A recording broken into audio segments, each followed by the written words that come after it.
when you're logged in. That means that you can follow along the slides at your own pace, which is really good. Put up your hand if this is your first Arduino workshop that you weren't here 2 weeks ago. Alright, so a couple of you. That's fine. So yeah, what happened 2 weeks ago was a bit of an introduction. We gave out all the kits and we played around with some LEDs, but we didn't do too much. We've got the slides for capital X. I think so. Yeah. Try that, see if it works. Yeah, cool.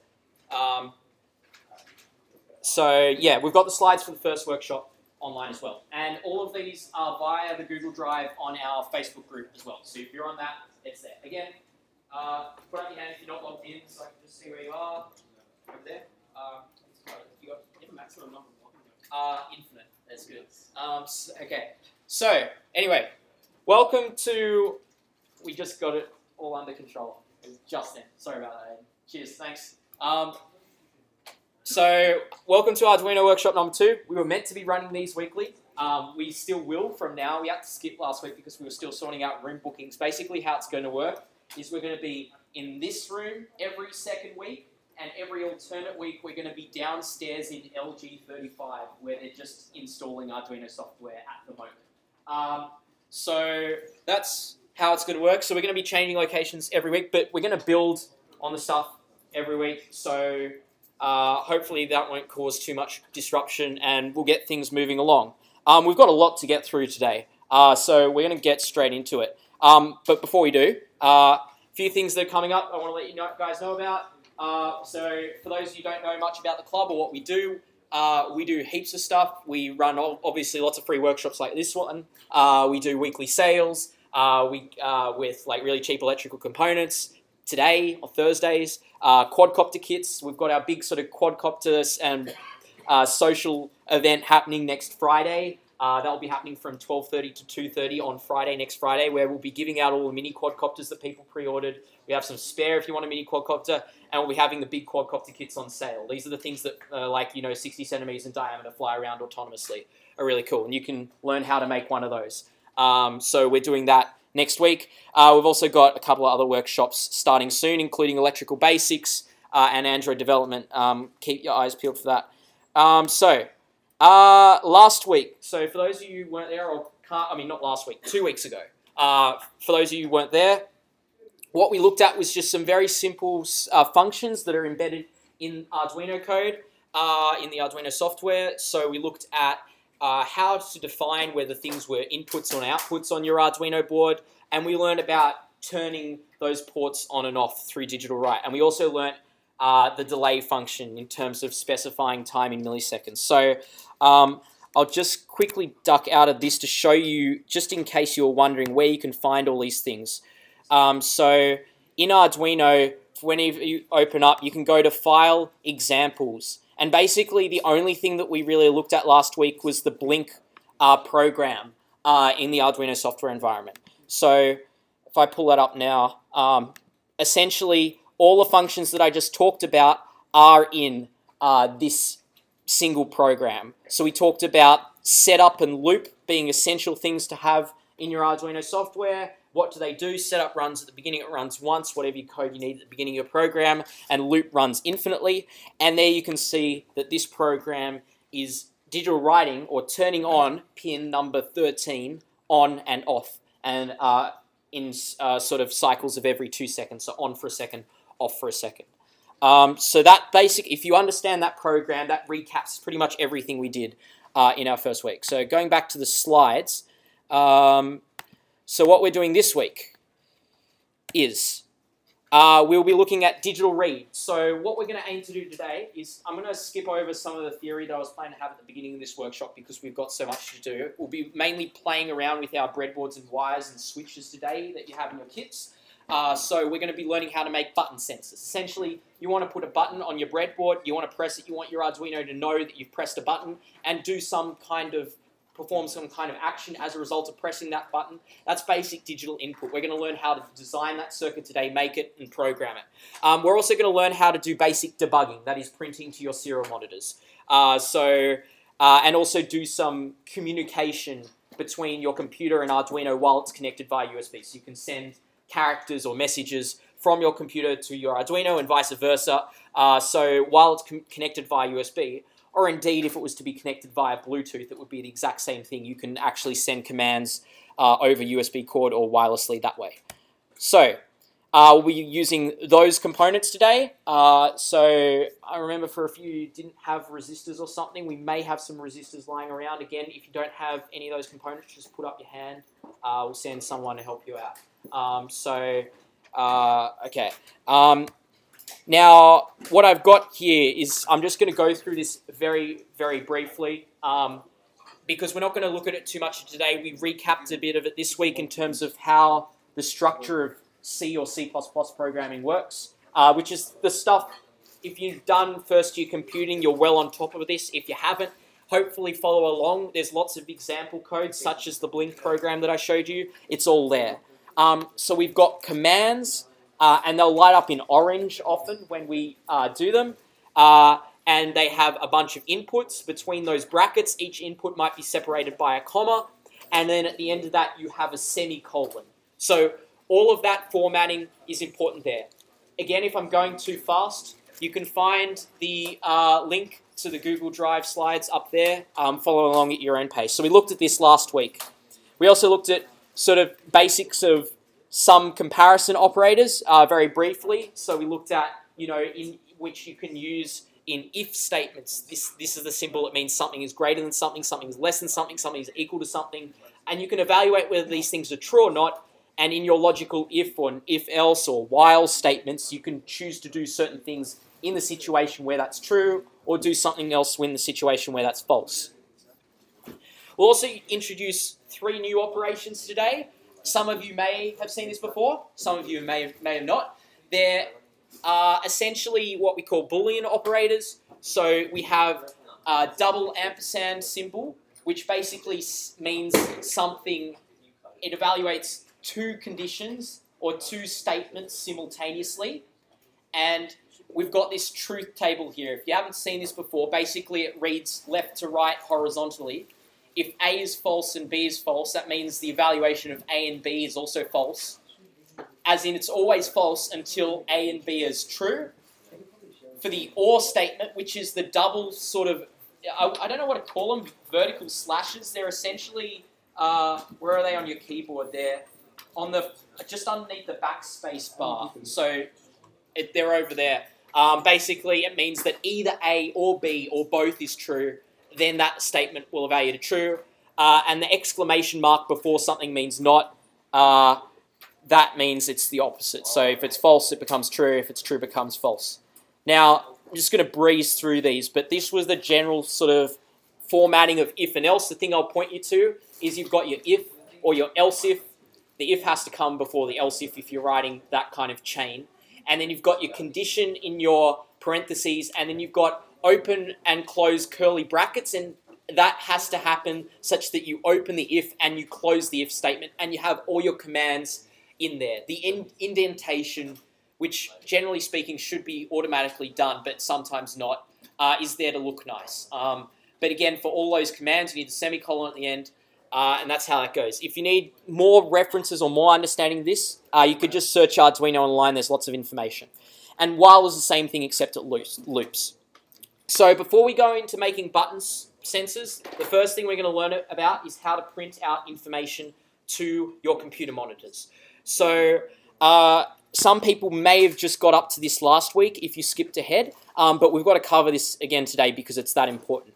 So your Arduino board communicates or gets programmed via serial, which is a sort of basic sort of standard form of communication between microprocessors or computers or devices of any kind. So on your Arduino board, you might notice that your Arduino board has pin 0 and 1, digital pin 0 and 1 labeled RX and TX. Those are also serial ports, so it's in parallel with your USB port. Those work in exactly the same way. Generally speaking, we avoid using digital pins 0 and 1 unless you're using them for serial communication because it can interfere when you're trying to upload a program to the Arduino. So the key functions that we're going to look at are the serial.begin. So capital S is important. Capital S serial.begin 9600. Why 9600? What's 9600? It's the default baud rate. That is the data transfer rate. Just use 9600 for now unless you're comfortable fiddling with things. But generally speaking, if you're not, don't change it. It goes in the setup function. And then you can print out, instead of using .begin, somewhere else you can do a .print, and you can print a text, you can print a number, or you can print a variable, and you can have print ln for printing on a new line, which is useful if you want to make things look nice. So we're going to, before we go into serial reading, the way you pull up your serial monitor is you can do Command Shift N or Control Shift M, and that should pull it up when you've got it open, and that is your serial monitor. So what we're going to try and do is print out the serial monitor. So just showing you where that all is. If I go into my Arduino environment, it's also available in Tools, Serial Monitor. So that's... Oh, I don't have an Arduino connected to my computer, so you won't be able to open Serial Monitor unless you have an Arduino connected to your computer. So I should probably do that now, otherwise you guys aren't going to be looking at anything that interesting.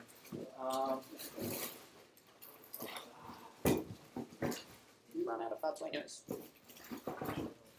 That would be good, yeah. Let's see. There's no Arduinos here, yeah. There's none left. You gave out. Oh, you gave out all the Arduinos. But there's only 2 kits, yeah. Isn't there more? There should have been more spare scrap Arduinos. Yeah.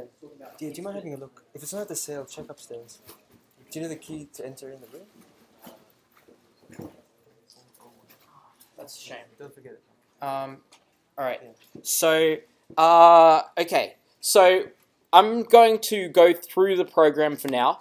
Connect your Arduinos to your computer, by the way. And we're going to try and do a basic serial print to the serial monitor. So if I open up a new sketch, a completely blank sketch, which is kind of handy if we want to get used to how Arduino programming looks. Generally speaking, when I begin a new sketch, I always put in the setup and the loop, because no matter what I write, I'm going to need those anyway. So that's what that looks like. So if you refer back to your slides, if you have them open, you'll remember that for serial printing to work, you must first initialize the serial. The serial must be initialized. So capital S serial, it should light up in orange when you've got the right word. .begin, which will also light up in orange. 9600 with a semicolon like that. And then now we choose what we want to print out. We choose what duration we want to print it out for. I'm not going to put anything in loop. I'm going to actually put it in setup because I only want it to print out once. If I put it in loop, it's just going to loop infinitely. So all I'm going to do is a serial.print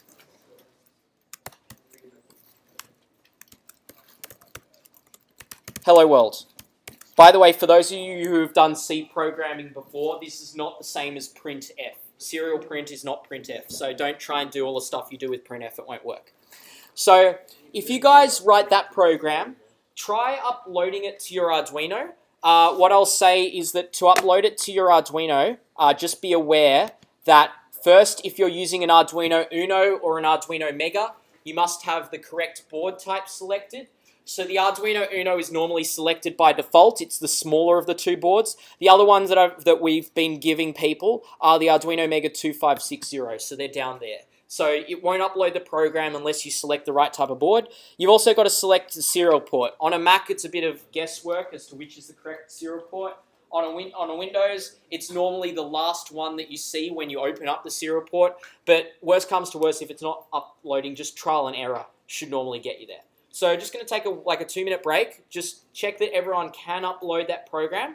And once you upload the program, it should display on the little sort of black console down the bottom that the program is successfully uploaded. If it comes up with orange messages, that means it probably hasn't uploaded. So just try a new port, or if it's really not working, just put your hand up and we'll try and sort you out. Again, all the syntax, all the brackets and everything in that program that I have there is quite important. So to upload your program, for those of you who aren't familiar with this environment, you simply hit that sort of rightwards pointing arrow up there in the top left corner of the console.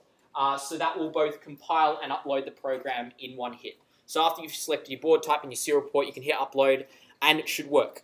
Once it uploads, you won't notice anything immediately until you open Serial Monitor. So if you have Serial Monitor open, it will close it to upload the program, and then you should open it again by Control-Shift-M or going to Tools, Serial Monitor, and hopefully you should see the message which you've typed in, Hello World or anything else, printed on the screen.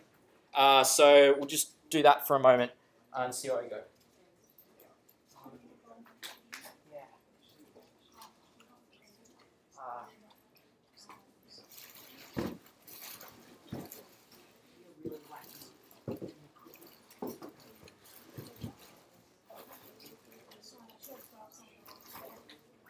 I've been lucky and actually put one in my bag.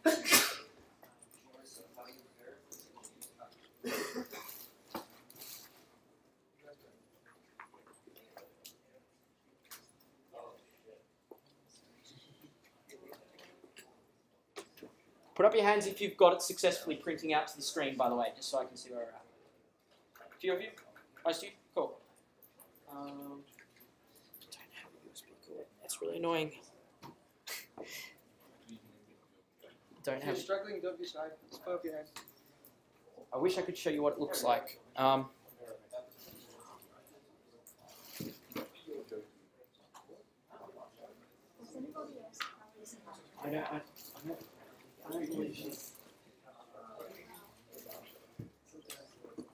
thought we had heaps of spares. Alright. So put up your hand if you're having trouble uploading to your Arduino. You're getting error messages of some kind. Not working.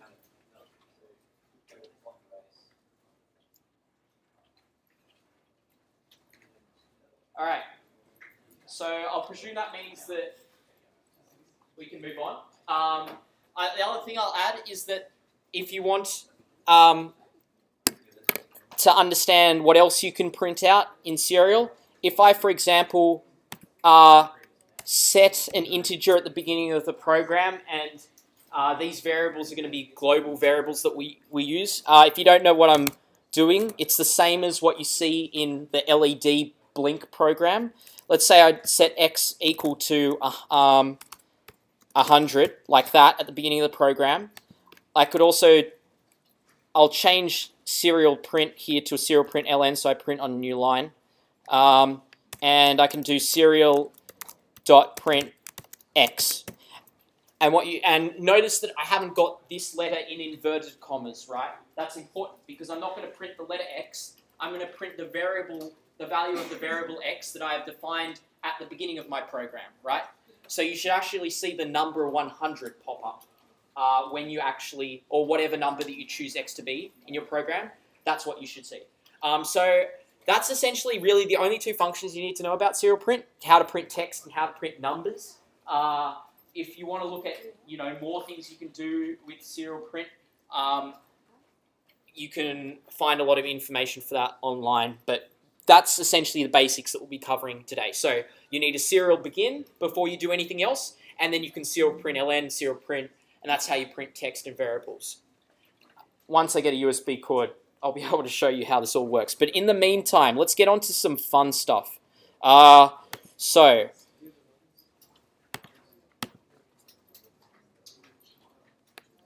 going back to this. So we've done that. That's what the solution will look like. Of course, if you put it in loop, it will print as fast as it can. If you put it in loop with a delay, it will print every certain period of time constantly, but it won't stop. Now, we're going to do one more thing with serial, which is this. Two new functions, and this is really important if you want to communicate with your Arduino. Say you don't want just your Arduino to print out things, but you actually want it to receive messages, and this is perhaps the much more fun part. So again, you need to begin with serial.begin, but after you do that, I suggest you've got two new functions here. You've got a serial.available, which checks to see if there's any data to read in. and then you've got a serial.read. Now, these are functions. So functions return things. Serial.available will return true or false if it's ready to read in, and serial.read will return the character. Did you bring one? Great. Arduino as well. Excellent. That's all right. Yep. No worries. Thanks. Yeah. Good hustle. All right. Yeah. So, so where's my USB port? There it is. Okay. So what we can actually do is we're going to do a task. I'm going to step you through this one. If you feel like going for it yourself, you certainly can give it a go. But basically, I'm going to get my Arduino to print back what it receives from the serial monitor. So that little text sort of area that you saw at the top of your serial monitor is actually where you can send information to your Arduino. So we'll just do this quickly, and you can have some fun with it. So I'm going to leave all of that stuff there as is. I'm not going to remove it. It doesn't need to be removed. But after that, I'm going to do a few things. I'm going to do a little trick. So we're going to introduce a while loop, which is infinite looping for a certain condition. I'll just sort that out. Looping infinitely for a certain condition. And I'm going to actually put in while serial.available brackets equals 0.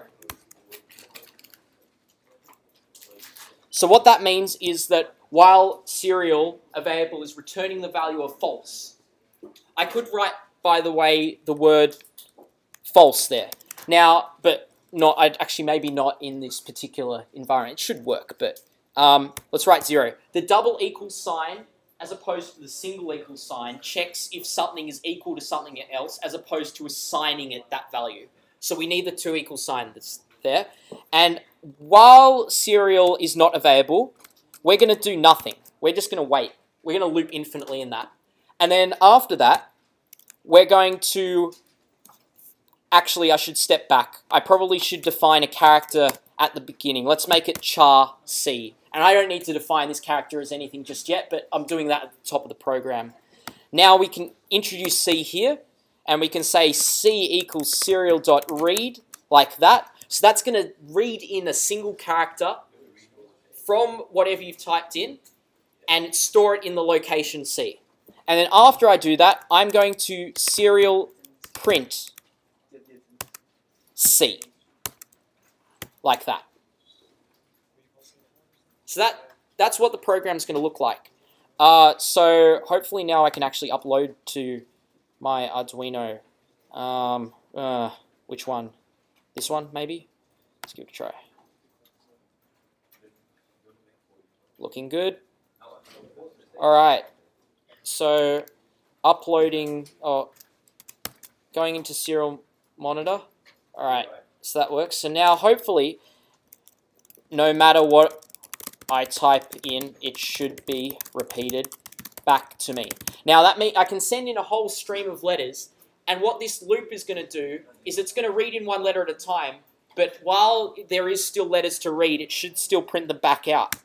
Yeah, well, that didn't exactly turn out readable, but basically what I got, the significance of what I just got to do here is that the serial monitor doesn't repeat back to the screen by itself. I just got the Arduino to receive information and then perform a simple function, which is print it back out to the screen.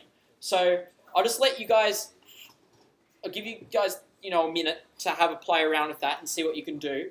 If you're really, really advanced, you'll notice that I've got a situation here where if I keep on typing letters, right, it's just going to add it to the end of the line because it doesn't recognize, there's no new line that it's printing. If you really want to extend yourself and think you're on top of your game, you can try and make it register when there's the end of a message and after the end of the message to print a new line character so that when I type in the next message will be printed on a new line. And it has something to do with the serial available command, by the way. But that's if you want to do that, you can do that in your own time. Meanwhile, for the rest of us who are not going to stop there, we're going to have a look at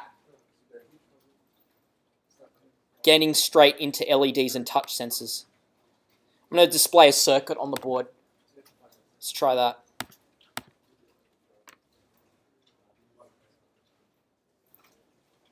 All right. So, I think what I'm going to do is I'm going to introduce you to the basics of electrical circuits here as well. I hope this circuit is displayed on TVs all around if you can't quite see it clearly. But this basically is a very simple circuit that involves a button, an LED, and a couple of resistors. We need those resistors there, otherwise you will short circuit things or things will blow up. It just won't be as fun, this workshop, if you don't include those resistors. So please do. Put up your hand if you don't know how a breadboard works, by the way. This is the first time you've ever used a breadboard in your life. A couple, cool. So, let me explain. Do you guys know like the very sort of basic principle of electrical circuits? That is, things have to go in a circle. It has to go from positive and then go back to negative. That's how electrical circuits work. That is, if I have one wire to a light, it's not going to turn on. I need the second wire to bring the electricity back. That's sort of Elec 101. Now to get into 102. Basically how a breadboard works is that we have lots of horizontal rows in our breadboard that are between the two edges. I'll talk about those edges in a sec. And basically each of those horizontal rows is connected. By the way, I should just pull it up now because it would make sense. But I've got a really good sort of diagram on how, is this workshop 1? No, that's workshop 4. Why can't I see anything? There we go. I've got a really good diagram on how breadboards work in workshop number 1. I'll just pull that up very briefly. Where are we?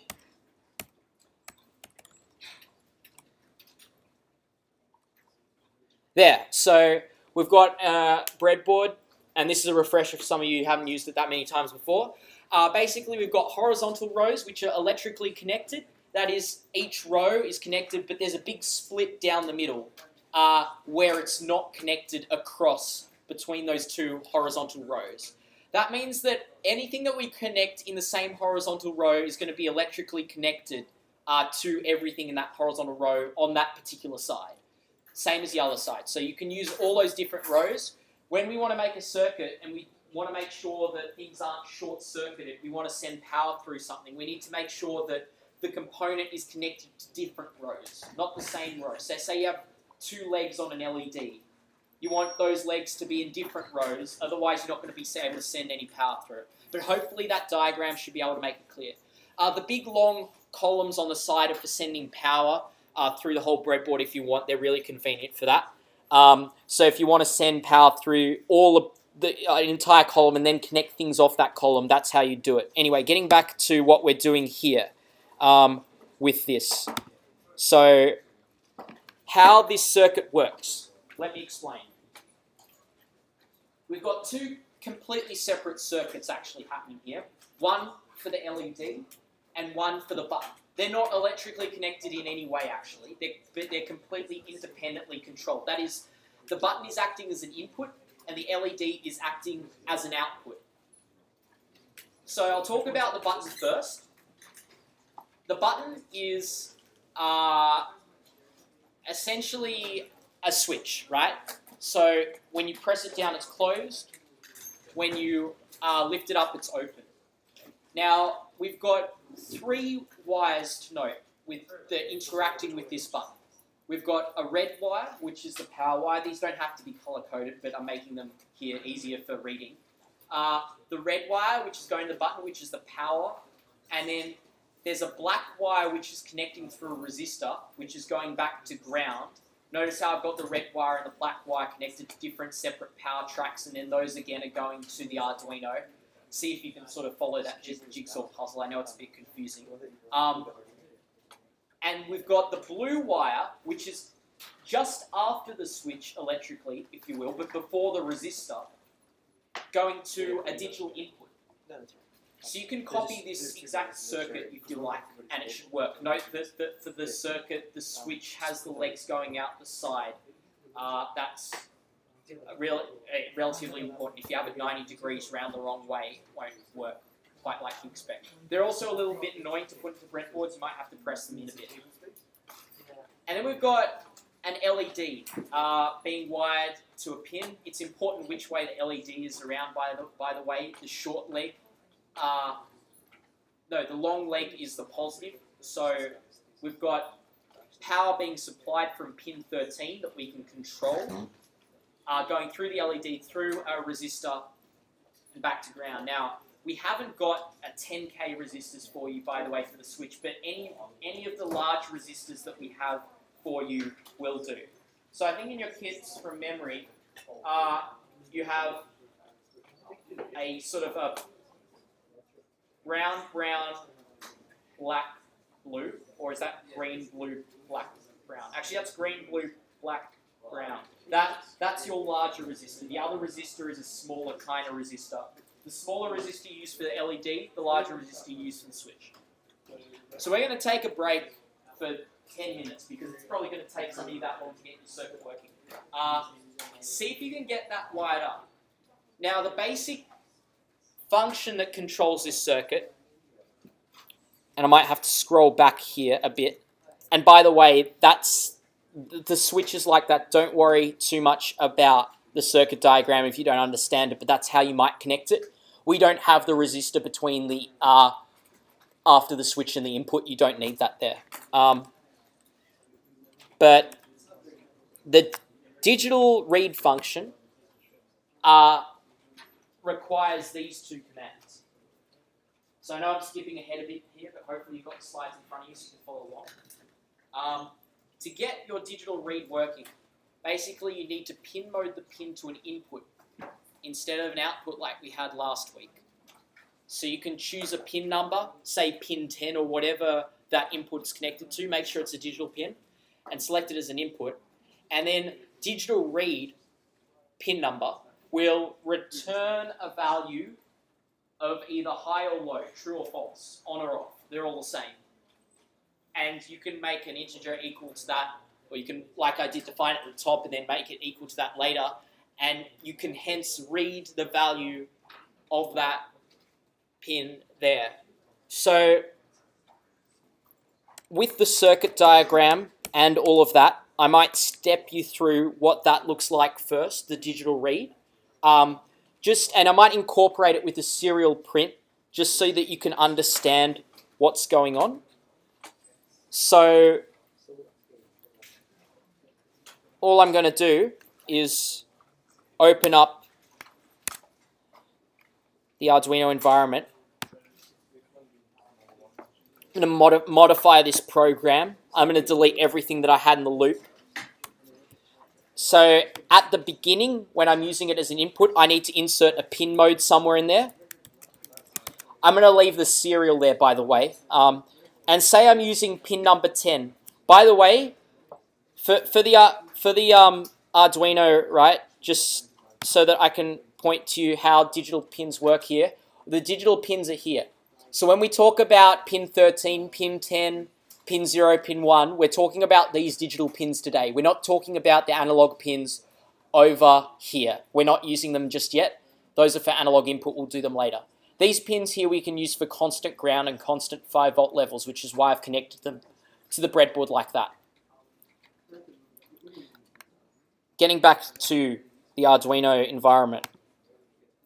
So say I'm choosing pin 10 as my button input wire. I would choose pin mode 10, input. And if you notice if I went back to the blink function over here, you'll notice that it's pin moded the LED, which is on pin 13, to output. So instead of defining as an output, all in caps, we're defining input. So that's one of the differences that we need for this program. So once we do that, I'm going to try and write a simple program which prints something out to the screen as a result of a button being pressed. And then I want you, after I've demonstrated this, I want you to try and control the LED in the circuit as a result of a button being pressed. So, for example,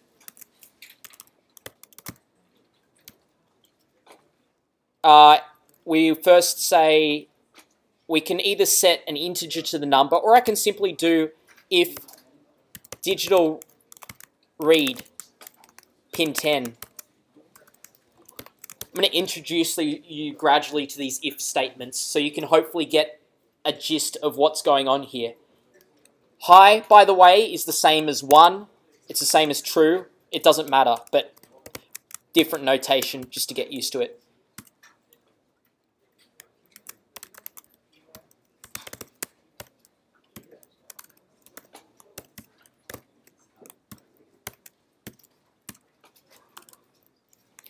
I'm going to write a little else statement here.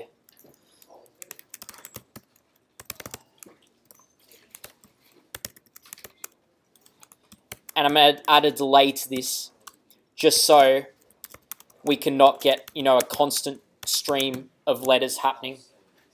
So, what this program is going to do, and after this, I'm going to let you try and write your own program that controls an LED instead of printing on and off to the screen. But it reads at the beginning of the loop if pin 10 is returning high or low, as in the switch is on or off if you've got it powered correctly. And then it prints onto the screen, else, if it's low, it prints off to the screen, and then delays. So that should loop. So what I'm going to do is hopefully to get this to work, I'm going to do something a bit unconventional, and instead of using a button, I'm just going to use a couple of wires, and hopefully that will work the same. Maybe. Let's see if we can get something to work. Okay. So let's upload this program.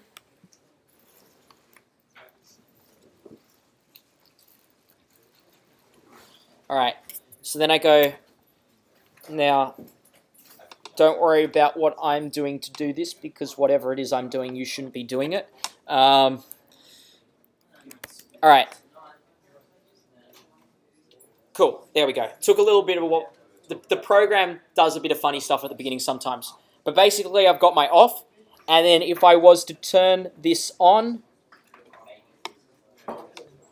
There we go. So that's what should happen with your button press. So this would be as if I was now constantly holding down the button. Again, I release the button, or supposedly release the button on this, goes back to off. So we're going to let you guys try and fiddle around with that circuit, see if you can get that to work.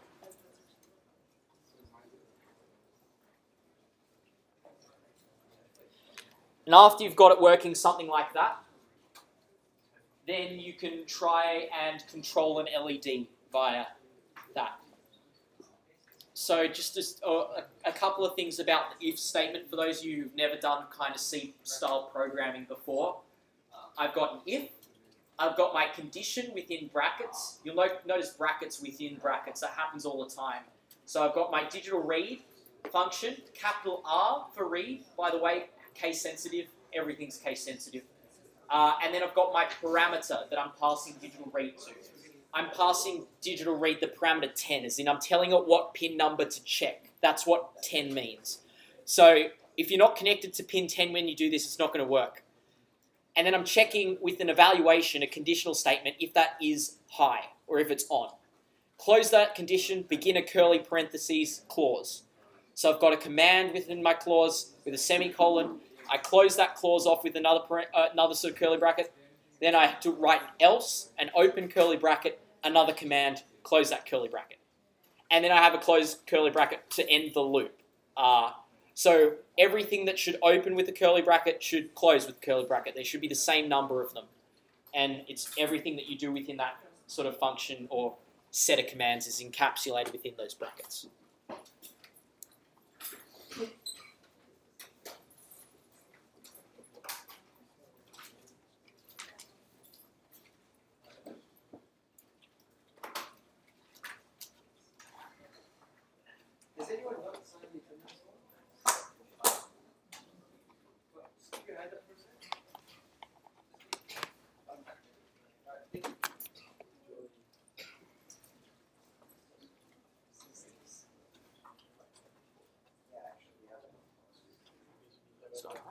Can you check your next few slides because you have something on? I think it's to do with the button, and there's like a line that says if pin mode is equal to high, and pin mode is a void function, so it doesn't return one. Like Pin mode. Yeah, if you can go to your slides for a second. Go to because some guy is going ahead and he got stuck on something. I just want to check with you. Go back. Yes, if pin mode button. Oh, I didn't write this. What should it be? Shouldn't It should be. Yeah, that shouldn't be it at all. Yeah. Well, yeah. Just when you get up to there, don't be surprised, right? Yeah. Right. No. Thanks for the heads up. No worries. Austin. Didn't write that bit.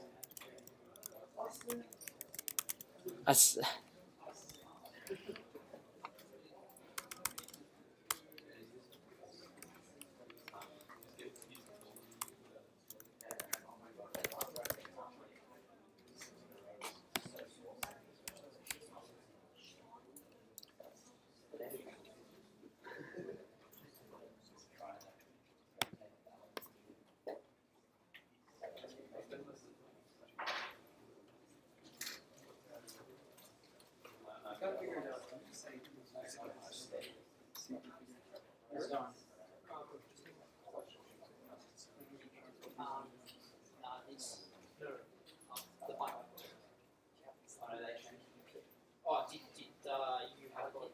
You borrowed it. See if I can get you a button.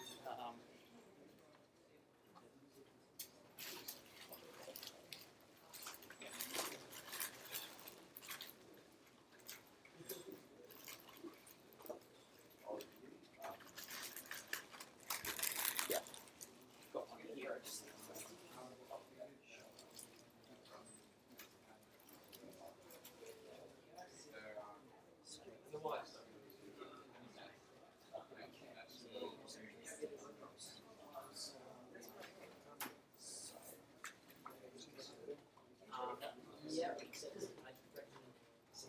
Yeah, the button across the side. Did you guys use it?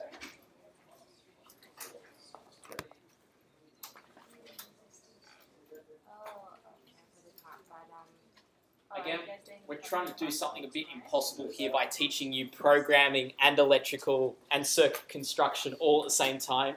So don't be shy if you're having real trouble with the circuit. Lots of people, when they start off, do. These things are very hard to follow. But, yeah, please ask us for help if you need any help. Sorry, Nathan. Yeah. Just look for the mega.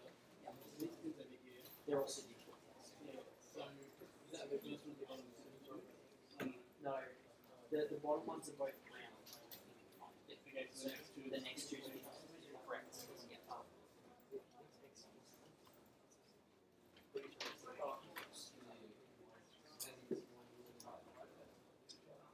So what was the problem earlier? Oh, yeah. Still just fine. Yeah, I think everyone signed it as well. Yeah.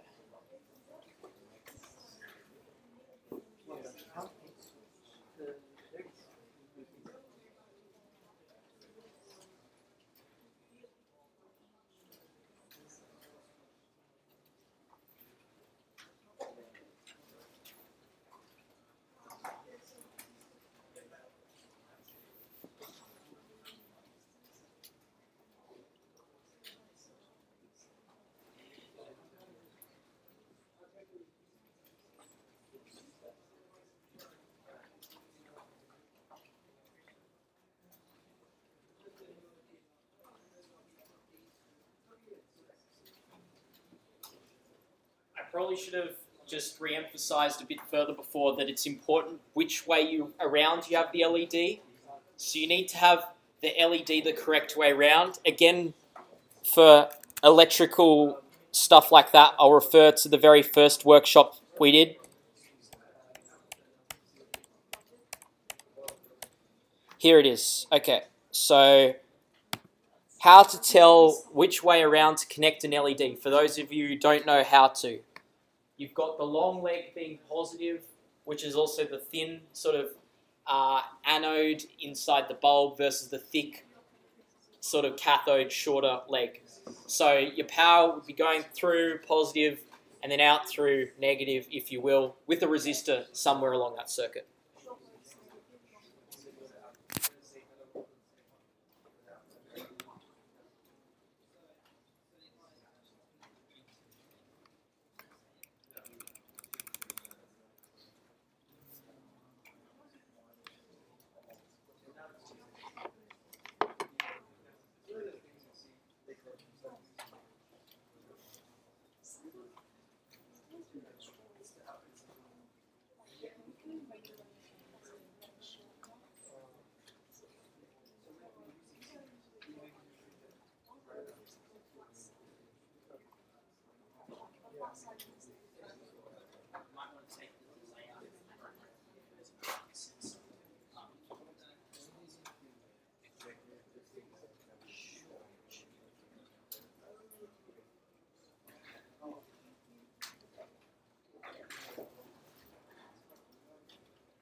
So it stands for print.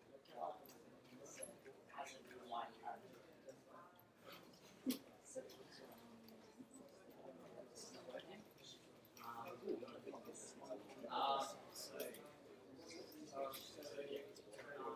It's not printing. Yeah, data.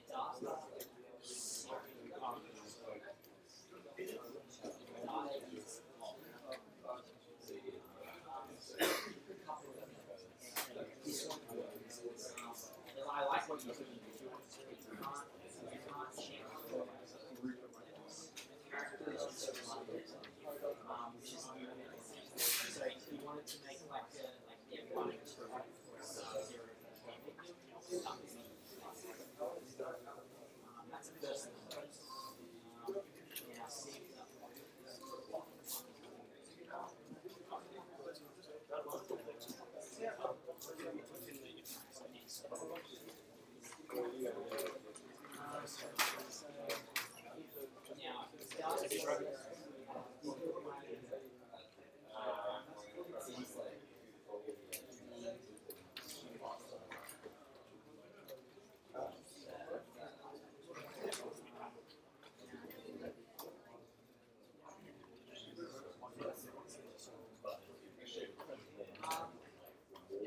No, that's okay. That's okay. I'm just going to go with the assumption that my FBA was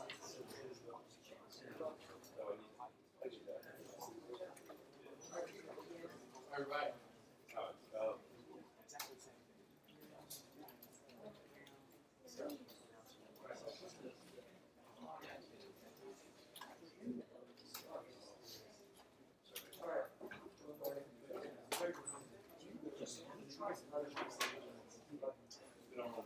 Do you want, yeah, just check it.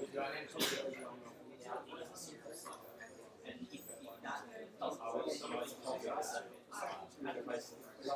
if it does work, then it's programming. Yeah, but your program needs to give you another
That's one thing I can help you with, hopefully.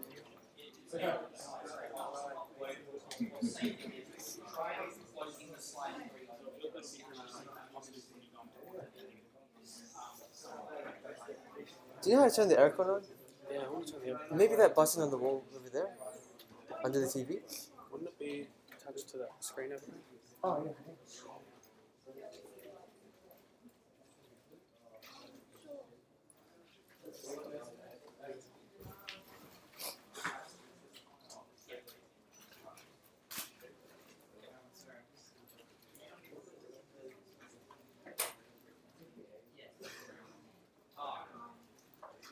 So we may not have that.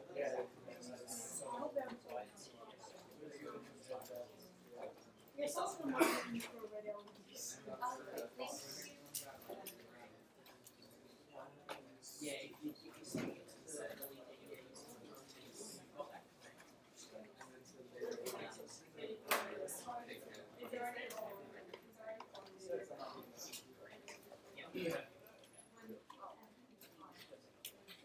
Has anyone got theirs working? Put up your hand if you've got it working. Cool. Alright, so it looks like most people are still working on it, so we're not going to jump ahead, but I'll just give you guys a bit of a head start. For those of you who are already on top of it, what I would say the next step would be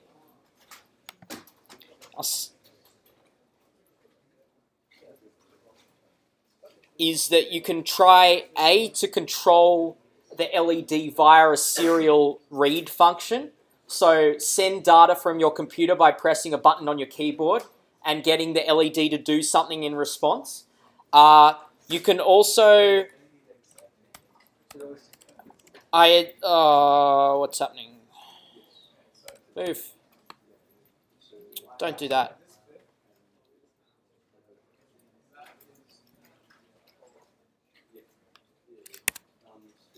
Something. Oh no, there we go.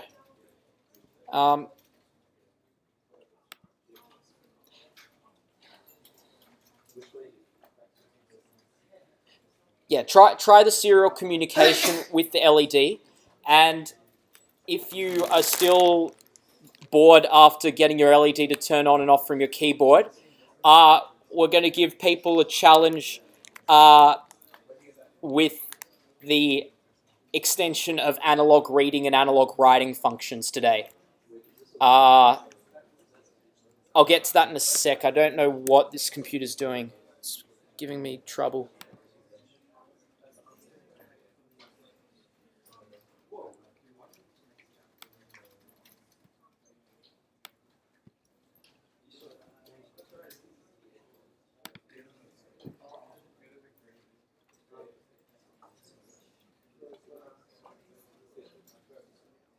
Also, this laptop looks like it's about to die, which is not good news. Unfortunately, I don't have a charger for it.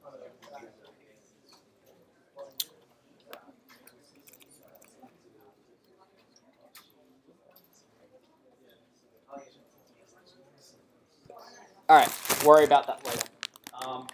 Yes. So you got yours working with the button before.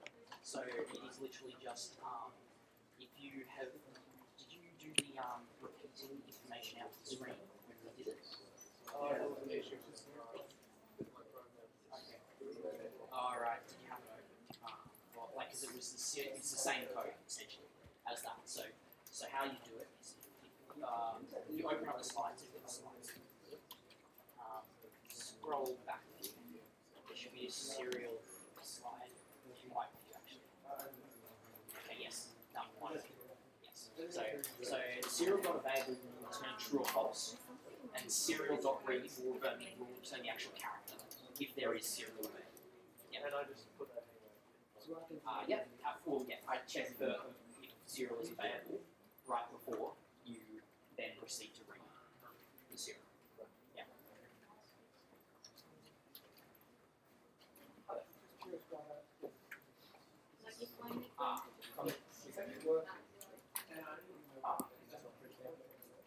Okay, so here's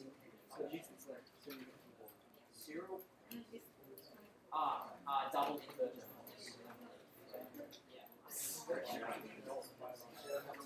Yeah, do something. Yeah, I'm not quite sure. Maybe it's just printing the character as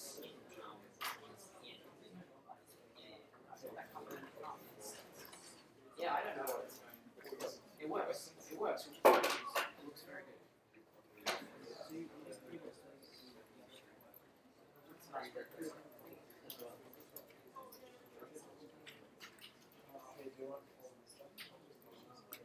Alright. Put up your hand if you're still working on it, just so I can see where you are. 1, 2. Alright. Alright, let's stop now.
Oh yeah, no, that's fine. It's way too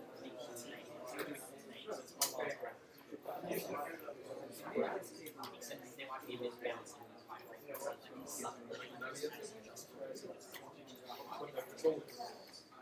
it's about 20. It's about 20.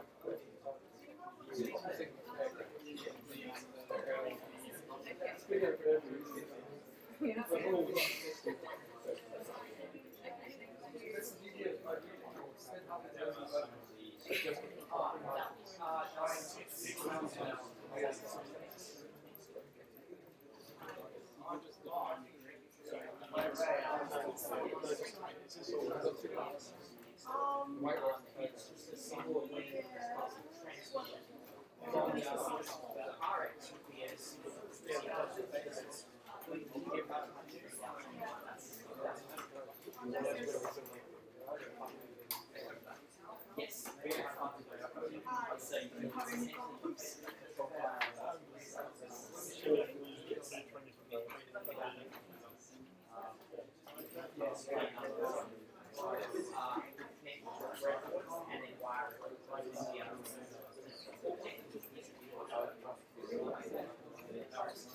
All right.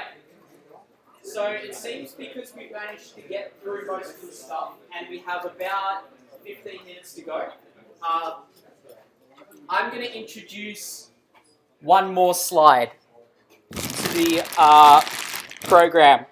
And what we're going to do is we're going to learn how to use analog output today. I was thinking whether to do analog input and analog output, but it's analog output. The first thing is that hopefully this will work. Please work. Don't go black on me. No. Yes. Okay, cool. All right. So, where's the Arduino? There it is. All right. Has anyone noticed that next to the digital pins, some of the digital pins on an Arduino Uno, there's a squiggle next to them, a tilde, right? Like in that picture next to 3, 5, 6, 9, 10, 11. Likewise on an Arduino Mega, I'll just double check this, but for an Arduino Mega, yeah, it applies from pins 2 through to 13, all of the pins. Now these pins are what are called pulse width modulated. So what is pulse width modulation? It means that you can, if you so choose, control the phase or the phase duration of a very high frequency wave to replicate a variable voltage. So imagine you've got a square wave, and at least if you're writing something high, it's always on. Say if you write it at such a high frequency that it's on only half the time, you have what appears to be half the voltage output, roughly 2.5 volts. Of course, it's going between 5 volts and 0 volts very quickly, but you can replicate that kind of function. So before this Mac dies, what I'm going to do is I'm going to just tell you how you would control the brightness of your LED if you so chose to. So, and for this to work, your LED must be connected to a pin that's pulse width modulated enabled. That is, it's written PWM or with a little squiggle next to the pin. One new function. Now, I don't have a slide on this, so I'm just going to write it up here. What I would do is, if I'm writing it on, I can have, instead of digital write, before when you were using digital write, not going to use that anymore. Instead of the word digital, I'm going to write the word analog. And this is as easy as it sounds. It takes 2 arguments just like digital write. Where digital write, you choose a pin number and then you choose high or low. With analog write, you choose a pin number, be it pin 12, for example, and then you choose a number between an inclusive 0 to 255. So that's 2 to the power of 8. Yeah, so it's an 8-bit number. So where 255 is the maximum brightness, and obviously 0 is minimum brightness. That would just be like digital writing high and low. Have a go at experimenting with digital writing numbers in between. For example, 100, which is maybe, you know, it's a bit under half of the way. Alternatively, if you want to make your LED go brighter and brighter and brighter and then dimmer and dimmer and dimmer, I might just give you an example code on how you might do something like that. I'm going to define a new variable. I'm going to set it equal to 0. I'm going to do a while I is less than 255. Can anyone see where this is going? I'm going to analog write pin 12, the amount of I, and then I'm going to increment I by 1. If you know C programming, then you know this is I++, but today I'm also going to write I equals I plus 1, just to show you that that works. And then after that, I'm going to do this. While I is greater than 0, analog write 12 I equals I minus 1. Now, this will happen too fast without any delays for us to notice because your Arduino operates at 16 megahertz or 16 million times a second. So, too fast. We want to put, say, a 10 millisecond delay between each brightening and slowing. Actually, yeah, no, that sounds about right.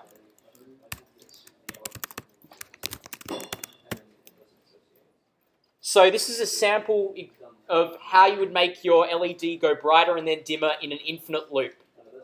So here we can see the use of while loops to act as constant loops until conditions have been met. Instead of external sensors, we're using internal counting. I'm creating an integer I, that I make equal to 0. And by the way, this is screen recorded, so we'll be posting this video up online if you want to check the end of this. But I is being used to count from 0 to 255, and then from 255 back down to 0, because it increments each loop for the first loop, and then decrements back down.